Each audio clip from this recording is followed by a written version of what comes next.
going to essentially bring you to jail and have the death penalty applied. Because if we look at it today, operations like Operation Townhall or the type that try to stop individuals from committing drugs usually do so out of simple accusations that people are drug dealers.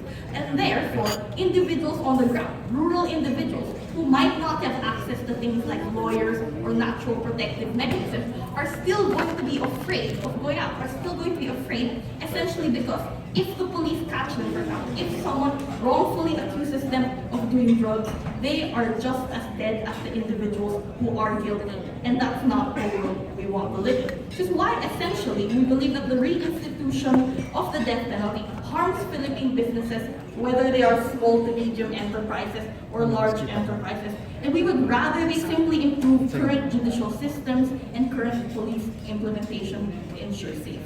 Two reasons why it's not in the interest of businesses.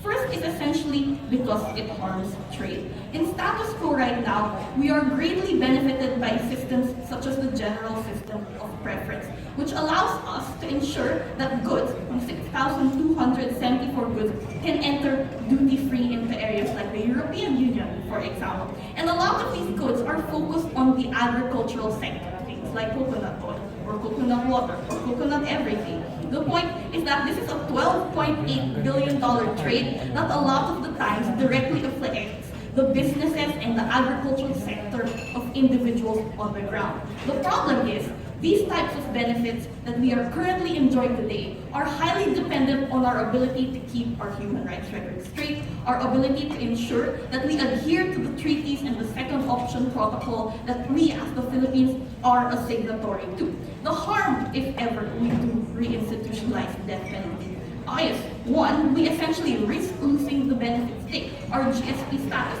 and this essentially trickles down to over 200,000 agricultural jobs being lost. These are people in the rural areas, people they wanted to protect, now being unemployed, and now being essentially jobless and not having any kind of option in what to turn to. We think that being economically stable is one of the steps to ensure that you don't fall into drugs, that you are able to have a stable life. But when we rip the rug out from under these individuals, all the more we essentially lead them towards that downward spiral. That's why, if we want to ensure that these benefits stay, we don't want to reinstitutionalize the death penalty. But the second reason is essentially because it ruins investor confidence in the Philippines. The second option protocol in the ICCPR aims for the abolishment of death penalty, and it's not something you can simply just withdraw to on a whim. That's why we think it's an institutional reflection of one, the government's unwillingness to keep its commitments, but two, it's all the more willingness to simply backtrack from any of the treaties or its promises that are absolutely made. It is a message that you cannot trust the words of the Philippine government when it is just willing to pull out from things that it has signed itself to. And this is essentially bad because Philippine business a lot of the time benefits from collaborations and from partnerships with foreign businesses. It benefits from partnerships with foreign institutions. However, if these foreign institutions do not feel safe and do not think that they can trust the government when they enter into businesses, they are unlikely to do so. This essentially lessens our opportunity to expand, to grow our businesses, and to ensure that the Philippine economy does grow. Which is why, for all these reasons, we'd rather not reinstitutionalize the death penalty. Thank you.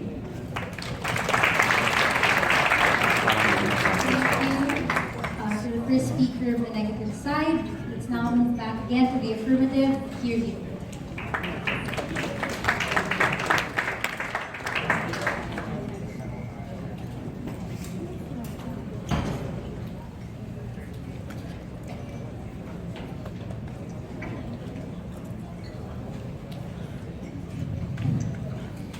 Ladies and gentlemen, we think it was clear that this debate isn't about the ideals behind death penalty. The bill has passed the third hearing, and the demands of this topic demands us to debate about how does it necessarily affect Philippine businesses. My first speaker gave you a very clear walkthrough about the value of this reinstatement in deterring crimes that have penetrated small and big businesses in our country. So the bigger question that we have to ask in this debate is, does this count as a form of protecting human rights? We say yes. When we say we want to protect businesses, we're saying we want to protect livelihoods. When we're saying that we want to protect employees and their right to have safe working environment. We're saying that we want investors to feel that there is a predictable market value in our economy because they don't have to worry about being subjected to unnecessary crimes in their businesses.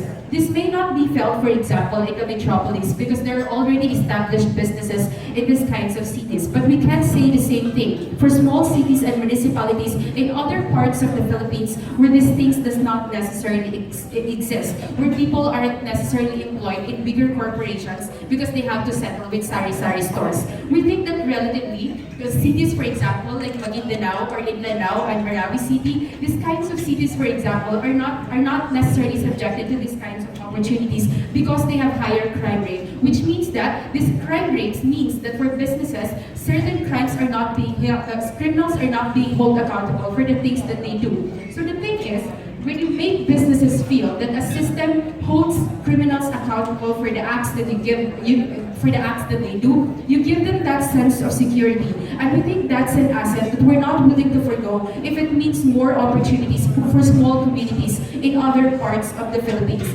We think that a country that has a 6.3% unemployment rate does not have the luxury to say that we want to play it safe. So let's try to take a backseat and know that when you support the death penalty, it doesn't necessarily mean that you're supporting a certain party or an administration.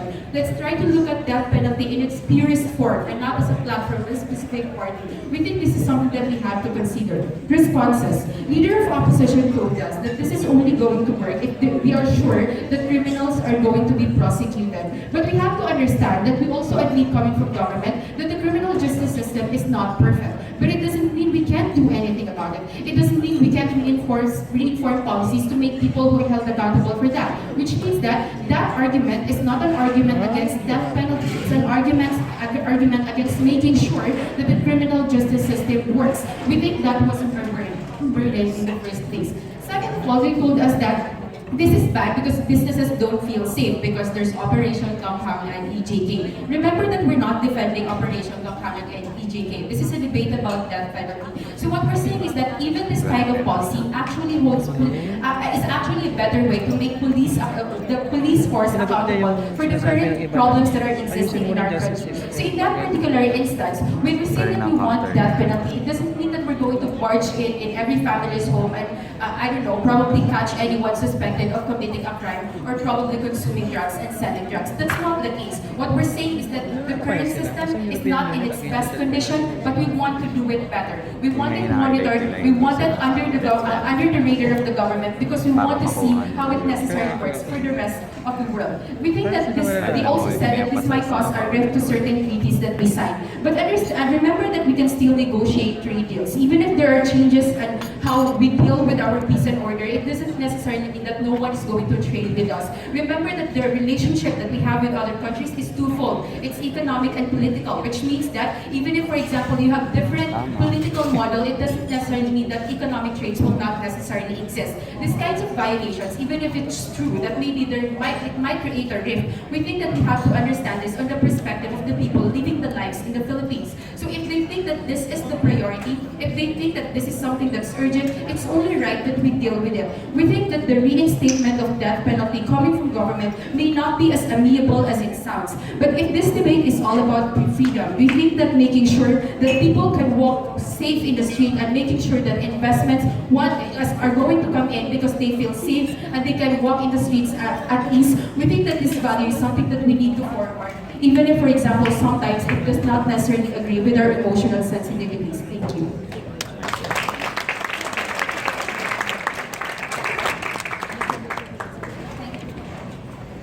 Teresa, mahirap ka ng isang ganito. And now may we call on the second speaker of the night. Dito mo sa flower.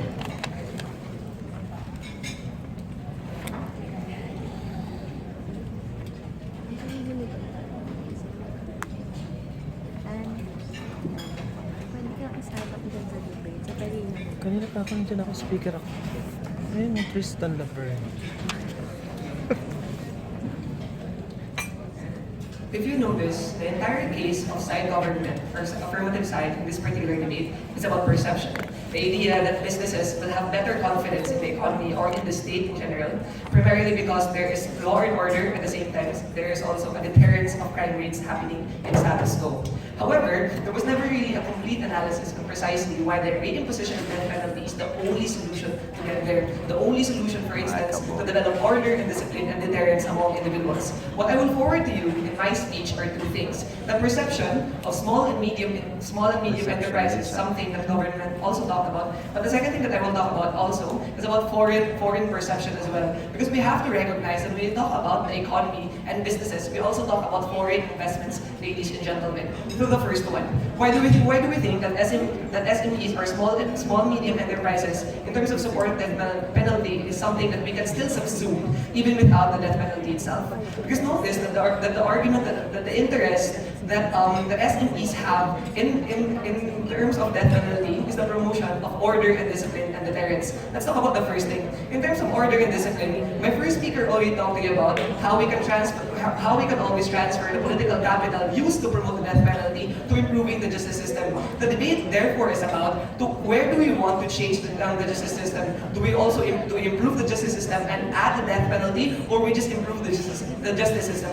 We think it should be the latter. The second thing is this. They tell us that deterrence is happening when you have death penalty. But if you look at the history in the Philippines where the death penalty was legal, in 1999, where the death penalty was used most in the Philippines, where 6 people were executed, the crime rate of the Philippines actually rose by 15%. This is indicative that there's no empirical basis on saying that when you have the death penalty, suddenly people are going to be afraid. The point of this argument is very simple. We think that it doesn't necessarily promote confidence among SMEs necessarily. What we can do, however, is improve the justice system, for instance, ladies and gentlemen, by improving the police bureaucracy, by removing corruption in that system. We don't think that the death penalty is a necessity. The second thing I will talk about is that the death penalty doesn't always promote a positive perception.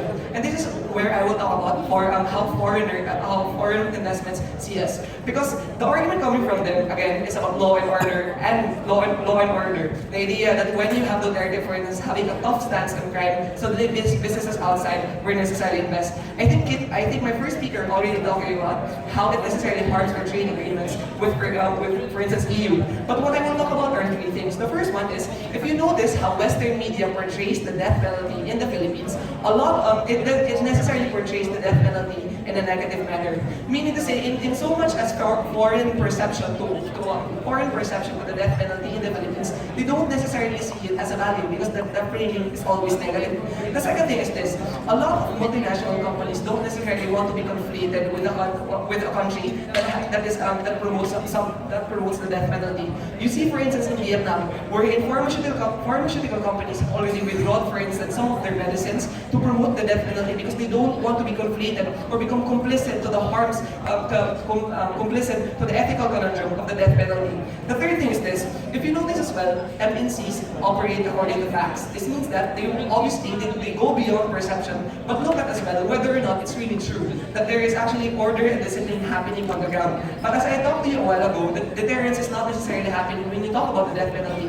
What does this tell you? It means that insofar as foreign businesses' confidence is concerned with regards to the death penalty, it's not necessarily a good thing.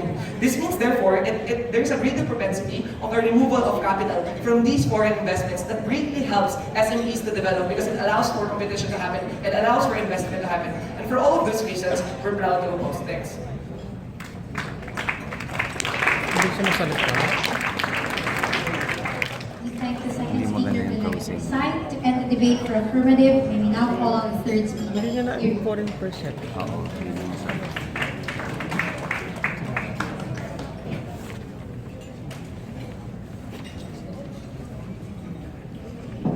In order to understand why the death penalty is the the best solution to alleviate the problems of the country, we have to look at two things. Firstly, why there's a public clamor for the death penalty, and secondly, why this public clamor necessarily means that the death penalty will be more effective than it was in the past.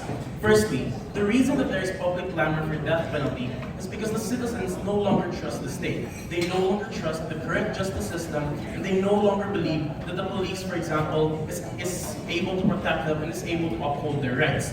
How does the death penalty change this perception? This changes because the people are right now calling for the death penalty. They have already elected President Duterte to be to represent them at in the highest office of the country based on his platforms against drugs and the reinstitution of the death penalty. The reason why this is important is because once the administration decides to reinstitutionalize the death penalty, this goes to show that the administration is willing to listen to the people. It shows that the state is once again reconnecting with the populace that has long felt abandoned and has long felt left behind. Secondly, the reason why this public clamor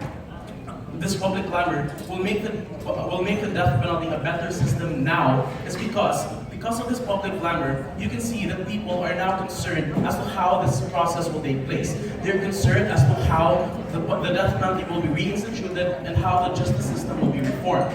This means that there will be a greater level of accountability coming from negative side when we tell you that the death penalty is going to be reinstituted. These people are not going to simply dismiss it as another useless attempt of the government to change an already broken system, but they will see it as the government taking what they believe to be the best solution and implementing it on a nationwide scale. But now, let's talk about why for businesses, this is going to be the best solution. Coming from opposition side, they have completely dismissed the idea of the value of the appearance of safety. We have argued, coming from government side, that the value of safety is always going to be of paramount importance when it comes to securing small businesses especially, right? Because when you talk about small businesses, these are usually located in rural areas with low police presence and with low population concentration. Meaning that in order for people who want to start businesses there to begin, they have to feel secure. They have to feel like their businesses are not immediately going to be shut down because of an ongoing drug problem within their area. That is what the death penalty sends. It sends a message that the government is taking a hard stance against against crime, and that this hard stance is going to translate into people feeling safe, into people feeling like their businesses are going to be able to flourish because the state is there to protect them. The state is there to ensure that their rights are upheld and that they're able to prosper.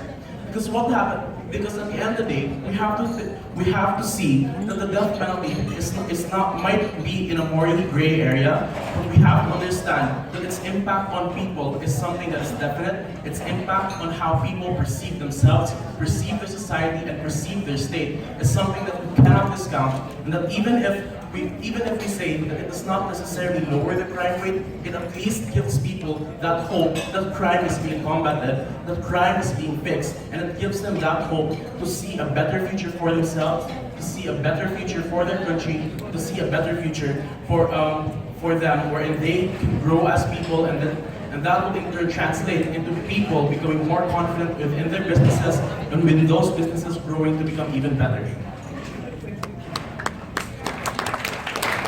Thank you for the last speaker, and then from the side to finally end the debate. May we now call the last speaker for the next case. Dapat maganyan tayo. Ano rin mag-issue sa school yung bringing of gadgets, no? Ganyan na lang daanan, diba? Ganyan lang, yung relax lang na ano. Maraming mga kulay, kaya ito sa We agree that the drug issue is important, but it doesn't mean that we should pursue it at all costs, even to the point of devaluing the people's right to life. There are two important points that we talked about in opposition that the government can fix. First, we're talking about how it's possible to solve the drug menace even without death penalty. If they're really concerned about the victims of drug-related crimes, for example, you can increase police crackdown. You can improve intelligence systems. Increase the livelihood opportunities for people so that they would be lured into having that illicit business for them to earn money for themselves. Those things can be possible, and it can curb the drug-related crimes or the drug issue.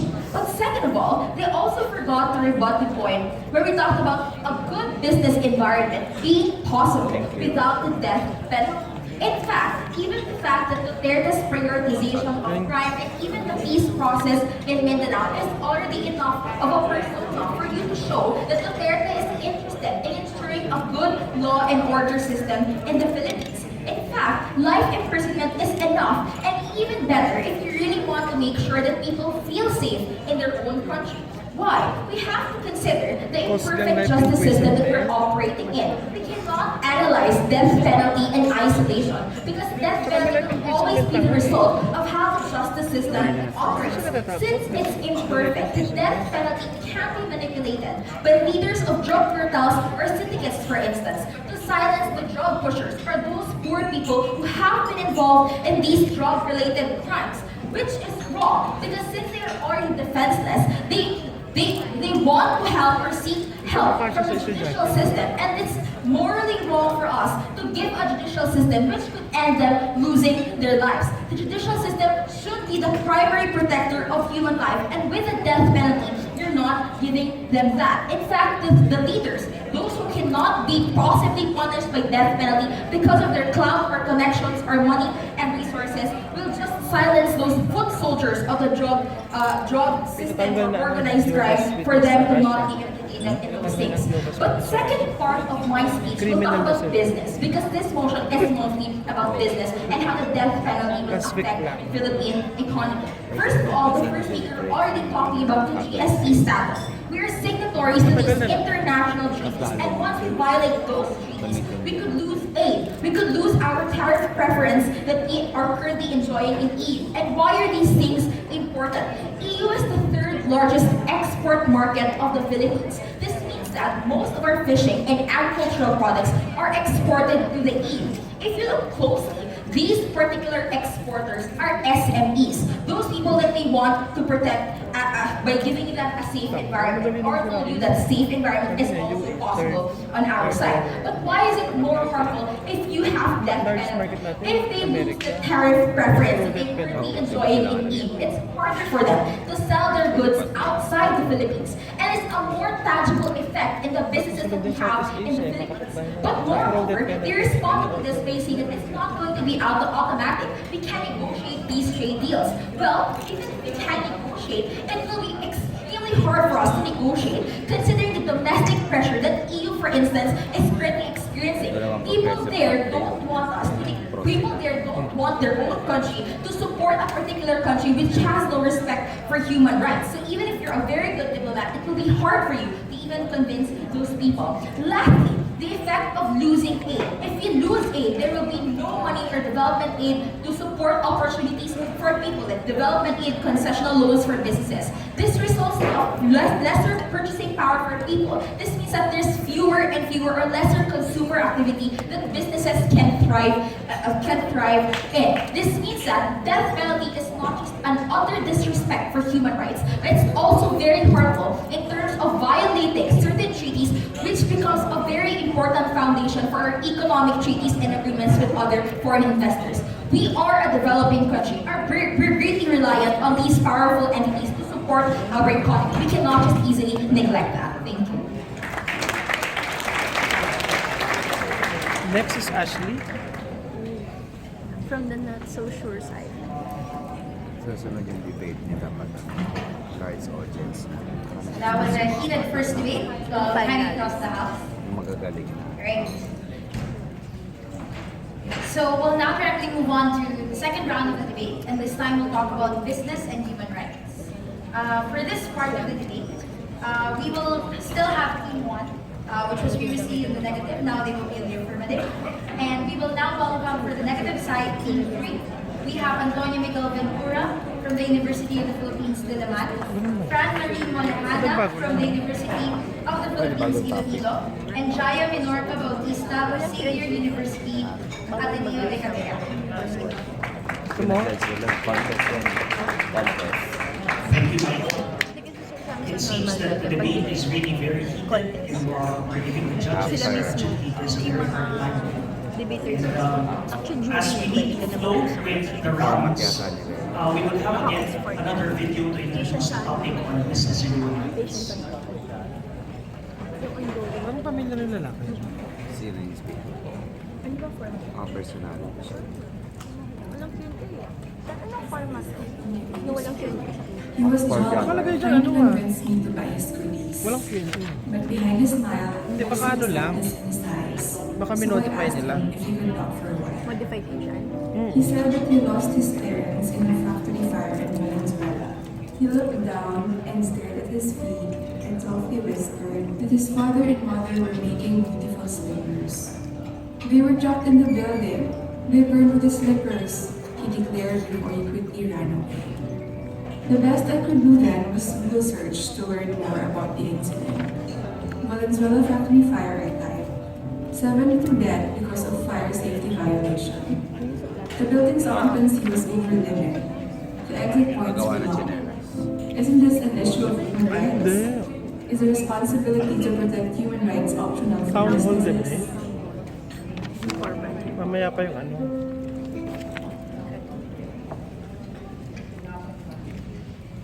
Traditionally, we see human rights as being implemented and complemented by the state. The state is the usual actor or duty bearer for human rights. But now we see more and more actors, non-state actors, being involved in human rights implementation. Just recently, we have the UN Guiding Principles on Business and Human Rights, which gives us a protect, respect, and remedy framework. The big question there, when we earlier heard about values of economic freedom, values of liberalism, values on human rights, what is the relationship between the state and non-state actors, particularly on businesses, on the protection, promotion, implementation, and remedy framework of human rights? So for this morning, we will again hear the two sides debate on the motion. This House believes that it is in the interest of multinational corporations to invest only in countries with good human rights records.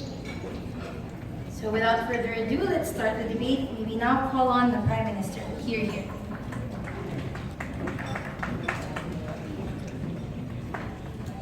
Ano ba ng pwesto na?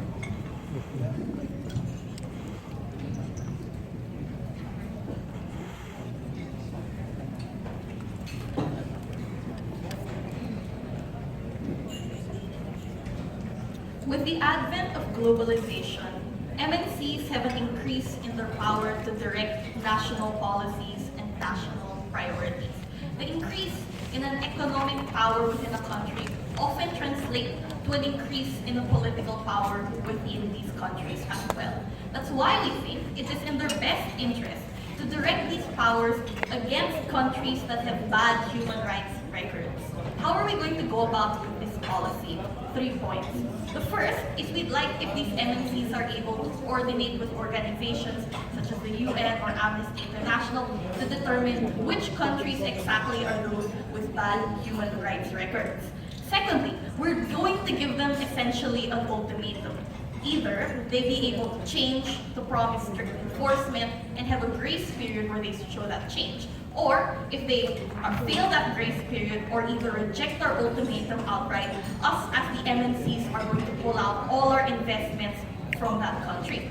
If, however, there are signs of improvement, of changes, of tangible change, for example, in being able to ensure that the civil and political and even human rights of these individuals are getting better, we will be willing to slowly bring ourselves and reinvest, but not before there is a change within the situations of these countries. 2 things I'm going to talk about then. First, why is it an effective means of pressuring these countries? Because look, a lot of the times, these human rights violators, the leaders of these countries, use these corporations as a rhetoric of their legitimacy.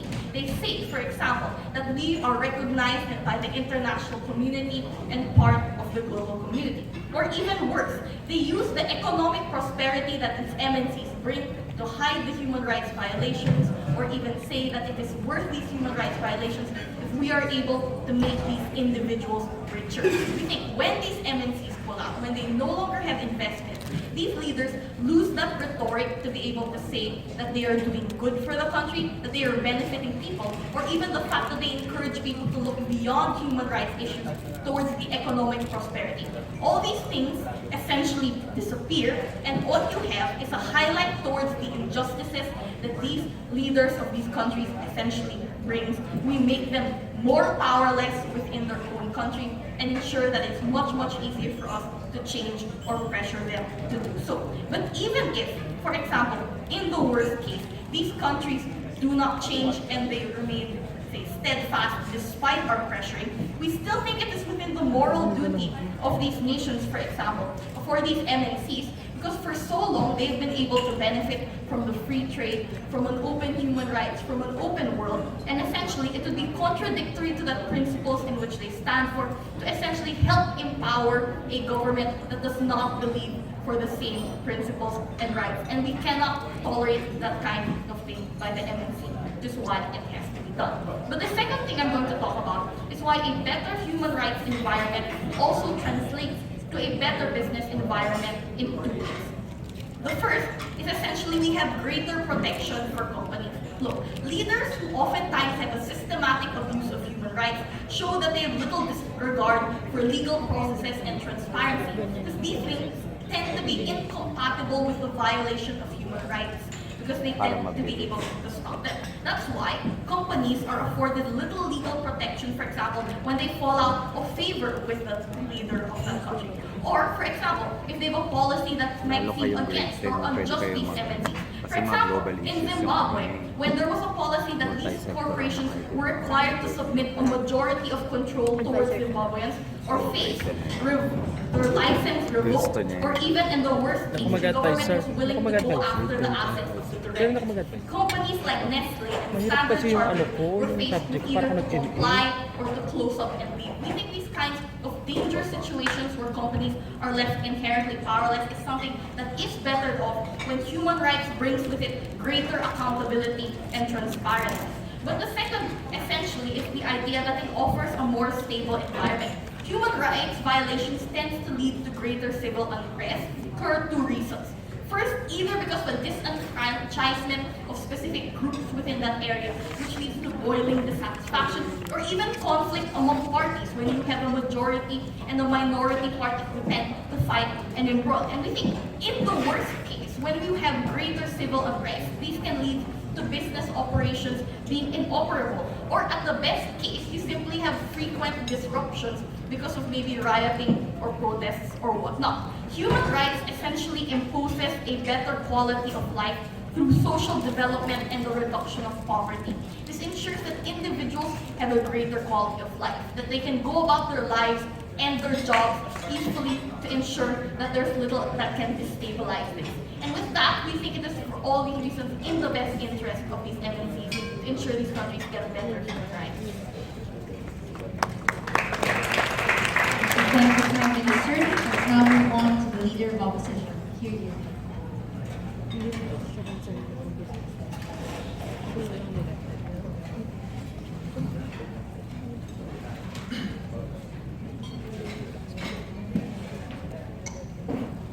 Ladies and gentlemen, MNCs only really have two interests, money and markets. In achieving these two, MNCs have invested spectacular amounts of capital in newer technologies and cheaper products that are now seen globally.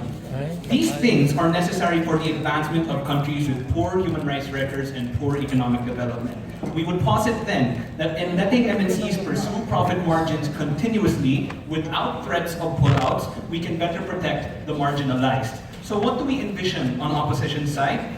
Firstly, we think it is helpful and even necessary for MNCs to continuously invest in countries with poor human rights records. Secondly, who are these countries? Because we didn't get a clear picture from government side. Generally, these are countries who score low in freedom indices by renowned human rights institutes like the Freedom House and Cato Institute. These are countries with weak governments and repressed populations that are common in sub-Saharan Africa, South Asia, and the Middle East. But lastly, what we mean by invest, we mean not only investing in newer supply chains in those countries, but also investing in the new consumer markets, the people they can sell them to. A brief response before I go to my case. We think only with continuous engagement by these MNCs can we actually effect change in these states. What does this mean?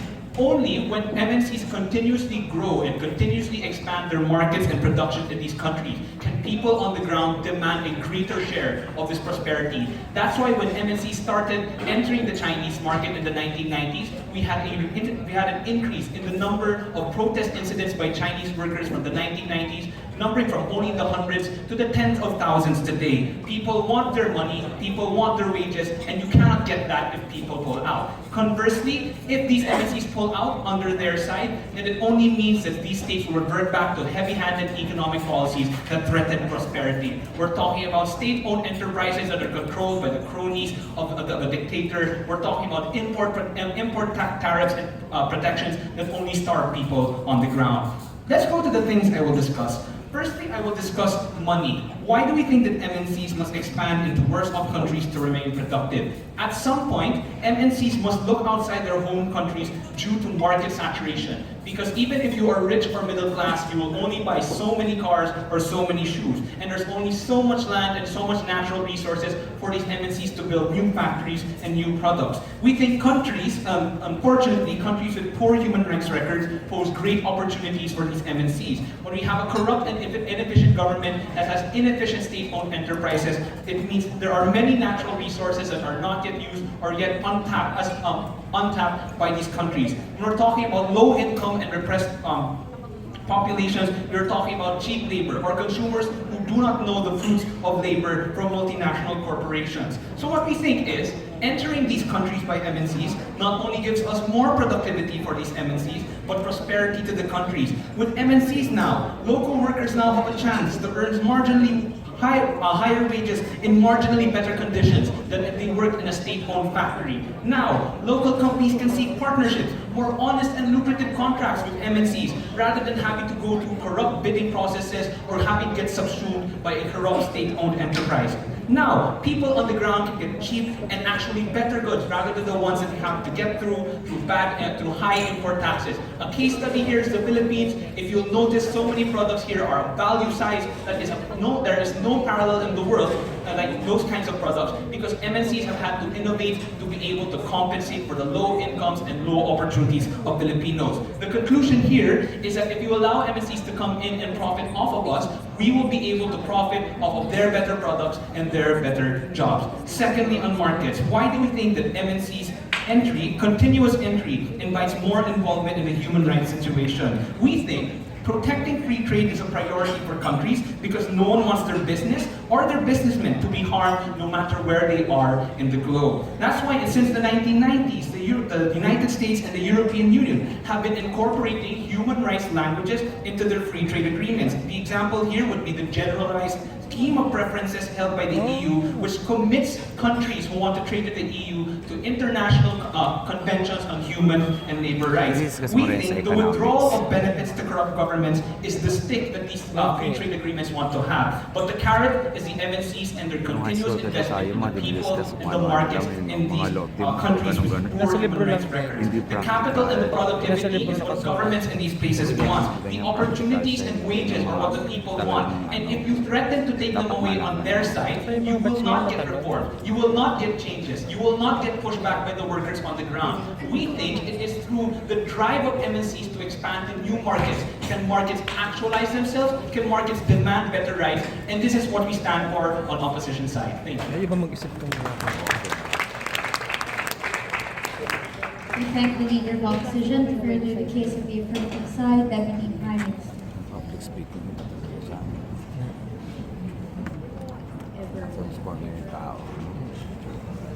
Tsaka yung confidence mo makaharap.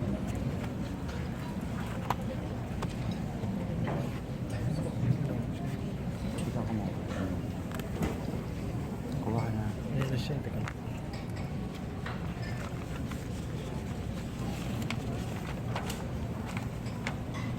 We agreed that for the longest time, The interests of MNCs have always been profit-driven.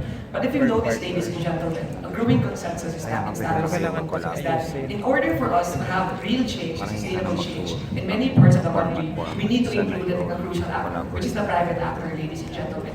And we think the NMC is the perfect actor for which. We reject therefore the premise that MNCs should only be concerned and are only concerned with profit-driven. If anything, we say that it's important for them to take part because of their moral responsibility. But more than that as well, we also think that also allows them to maximize profit as well. This is precisely the case that I will forward to you in my case. To the first one, I will forward to you two things. The first one is that why do we think that MNCs, when they invest, for instance, or put up businesses, they become complicit to the human rights violations? To the first one, we think that when MNCs promote, invest, and put up businesses in countries where there are poor human rights violations or poor human rights record, they legitimize and benefit out of the abuse. How is this true? Firstly, on benefit, we think that when MNCs, for instance, invest in countries with with poor human rights record, this means that there's a tendency for them to take advantage of poor labor conditions, for instance, like sweatshops, where people are overworked and underpaid. We think, ladies and gentlemen, this is a direct response to the government's, to side opposition's case, that when you have MNCs on the ground, suddenly people in the poor margins will be able to alleviate themselves. We think that this is not necessarily true. But the second thing is this as well. We think that when MNCs also go in countries with poor human rights record, there's also a tendency for them to take advantage of poor environmental laws there. This means that there's a tendency for them to actually overuse the resources. What does this tell us? It means that to a certain extent, ladies and gentlemen, these MNCs have for the longest time been able to benefit from human rights violations, and we think it's high time for us to deviate from that, and we think this is the perfect chance. The second thing is this: we think that when MNCs invest in countries with poor human rights record, they also legitimize the abuse. Why is this true? Because not only are they able to benefit and actually maximize the abuse, the taxes that they pay to the state, ladies and gentlemen, will not necessarily go to farm-to-market roads that are used for industries to alleviate the poor, but will actually be used by the state, the human rights violator, to actually abuse its people as well. What does this tell us? It means that the tax coming from these MNCs is actually used by states in order to abuse their citizens. The MNC therefore becomes complicit to the action of the state. Why is this something that we are against coming from side government? We think that firstly, it's a moral responsibility coming from them. Primarily because we have to recognize that we shouldn't just treat MNCs as mere robots that necessarily want to maximize profit. We should think of them as actors as well that can affect change in status quo. But more than that as well, we think that there's also a benefit in their side as well. So this is not just about them having that moral responsibility. It's also about their reputation as well. Because if you notice in status quo, in so many instances, global media has become so powerful already, to a point wherein we can easily report human rights violations happening in status quo. Even in the instance wherein Pepsi, for instance, promoted the wrong form of social justice, there was a large backlash against it. We think that when companies become complicit to human rights violations, there's a larger backlash to that. That's why, for instance, if you remember, Shell had its reputation destroyed. At the point in time, it actually harmed the indigenous rights of people in Africa, in comparison to Chevron, which necessarily promotes ethical oil. This is indicative, ladies and gentlemen, that competition is not just about prices as well, but it's also about trying to maximize your reputation, because that reputation allows you to have more consumers and have better confidence among the states. And for all of those reasons, we're proud to propose. Thanks. Thank you, Deputy Prime Minister. To further the case of negative side, Deputy Premier Wong.